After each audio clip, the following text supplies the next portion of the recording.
There is a kind of strength the world never applauds, a kind of effort that leaves no footprints in the dust of public praise.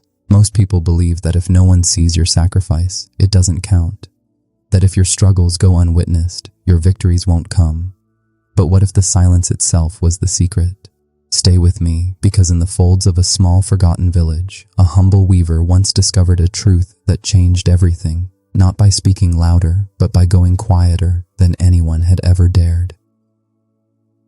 In the village of Chandapur, nestled between two rivers, where the fog settled low each morning like a quiet prayer, there lived a man named Arjun.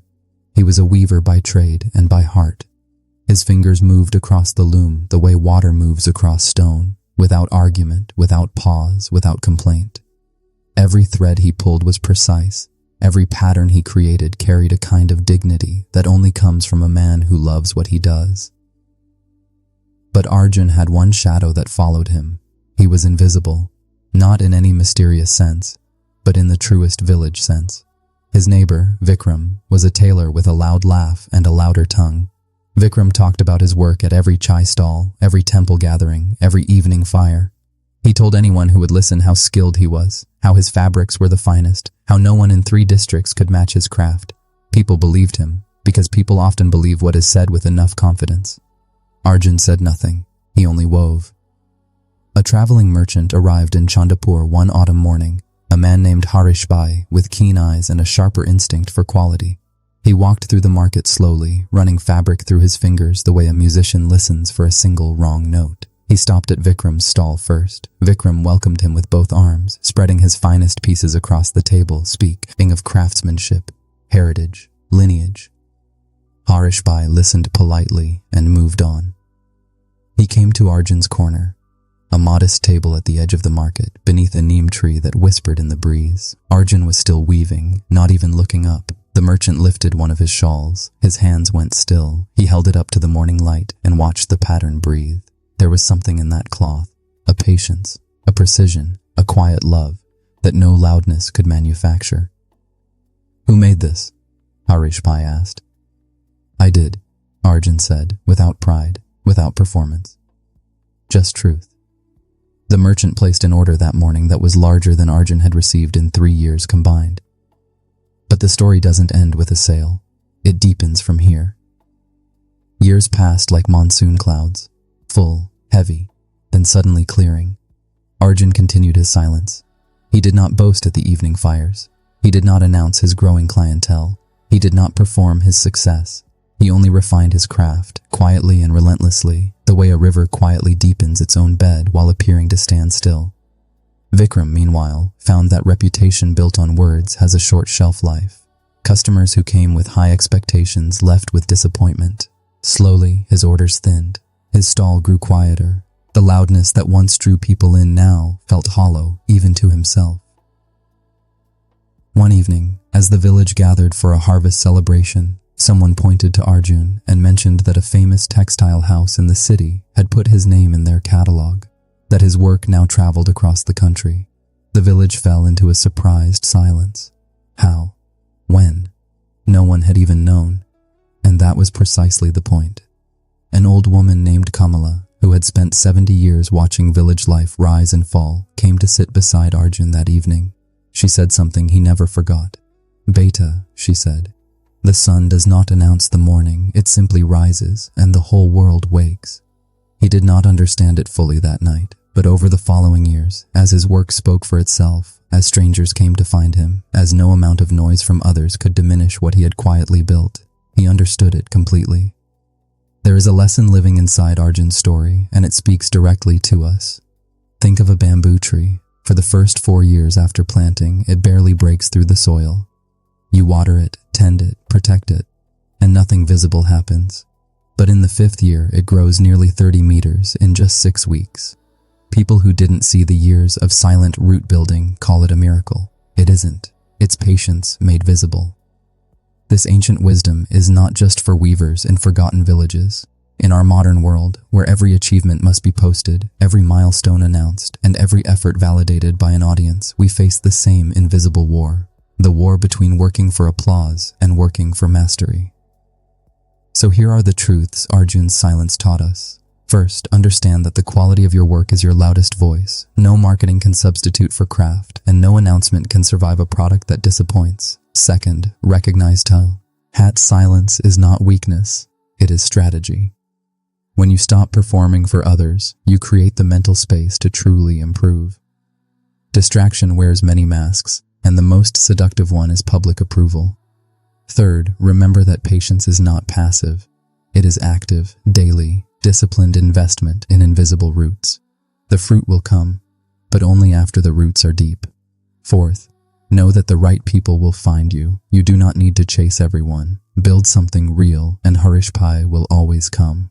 Fifth, and perhaps most importantly, your journey is not diminished because no one is watching. The loom doesn't care about your audience. The thread doesn't know your follower count. Excellence is grown in solitude and revealed in time. The next time you feel unseen, unrecognized, unheard, remember Arjun beneath his neem tree. Remember the merchant who found him not through noise, but through quality. Remember that the most enduring things in this world were built in quiet.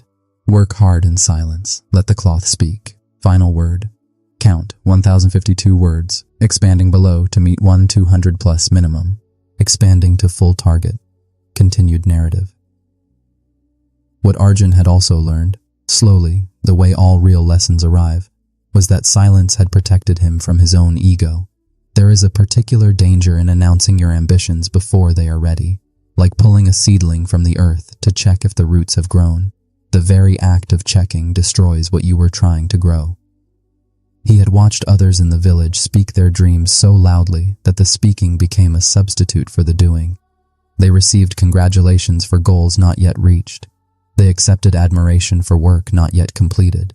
And in that warm bath of premature praise, the hunger to actually finish the work slowly dissolved.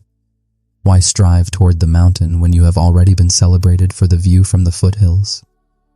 Arjun's silence had kept his hunger alive. His dreams remained private, which meant they remained powerful. They were not diluted by the opinions of people who did not understand the work. They were not derailed by criticism from those who had never held a shuttle in their hands. His silence was a shield and a furnace. It protected the flame and made it burn hotter. And when the recognition finally came, it came on his terms, not as borrowed credibility from association with famous names, not as the afterglow of clever self-promotion. It came the only way that lasts, because the work itself was undeniable. Ask yourself today, are you working or are you performing? Are you building or are you announcing? The world needs both eventually, yes, but only in that order. First the roots, then the branches, then, and only then, the fruit. Work in the quiet hours. Love the unseen effort. Trust the invisible roots. And one ordinary morning, the world will find you, not because you were the loudest, but because you were the most real. Final word count, 1,298 words. Script 2. What you give always returns. A powerful tale of a greedy baker. Have you ever held on to something so tightly that you eventually crushed it? We spend so much of life grasping for more, for security, for advantage, believing that the tighter the grip, the safer we are. But there is an ancient pattern hidden inside every human life. What you release returns multiplied. What you hoard returns broken. Stay with me, because a baker in a dusty market town once learned this lesson in the most unmistakable way. Not from a book, not from a teacher, but from the very scales he tried to cheat. In the town of Mirpur, where the morning air carried the smell of wood smoke and fresh flour, there ran a popular bakery owned by a man named Govind. He was a talented baker. No one disputed that. His bread was golden, his sweets were fragrant, and his shop was the first stop for merchants traveling through and the last stop for children returning from school. But inside, Govind lived a second man, a smaller, colder man who watched every transaction with narrowed eyes. Govind had a practice, known only to himself and his measuring scale. When a customer purchased 1 kilogram of bread, Govind placed exactly 900 grams on the scale and called it 1. It was not dramatic theft. It was quiet, invisible, routine. 100 grams here, 50 grams there. Multiplied over hundreds of customers every week, it added a tidy sum to his profits. He told himself this was business sense. He told himself everyone did it. He told himself the amounts were too small to matter. Greed is like a termite. It does not announce its arrival. It does not ask permission. It simply begins eating quietly from the inside. And by the time you notice the damage, the structure has already begun to hollow. Years passed like monsoon clouds. Govind grew wealthier. His shop expanded. He hired 2 assistants. He bought land near the river. By every visible measure, he was thriving.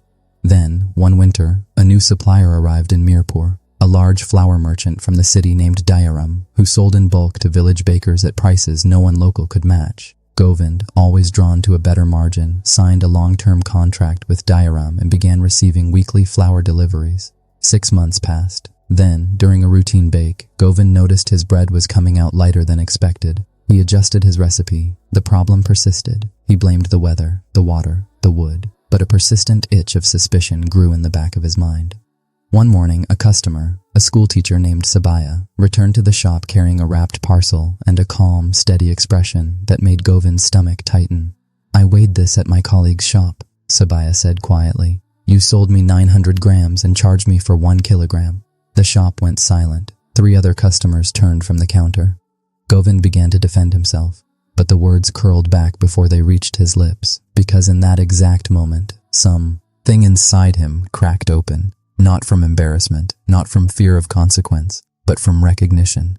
He remembered Diaram's flour deliveries. He had never once weighed them. He had trusted the contract. That afternoon, he did. 40 kilograms delivered, 35 kilograms on the scale. For the first time in 20 years, Govind understood, not as a concept, not as a proverb read in childhood, but as a lived, breathing, flesh and bone reality. What you give is what you get. Not eventually, not metaphorically, literally.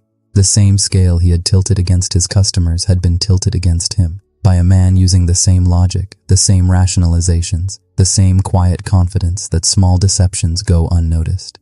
He sat alone in his bakery that evening, the ovens cooling around him, and something inside him cooled too. But in the way that clarity comes cold and clean after a fever breaks. There is a river and there is a closed pot.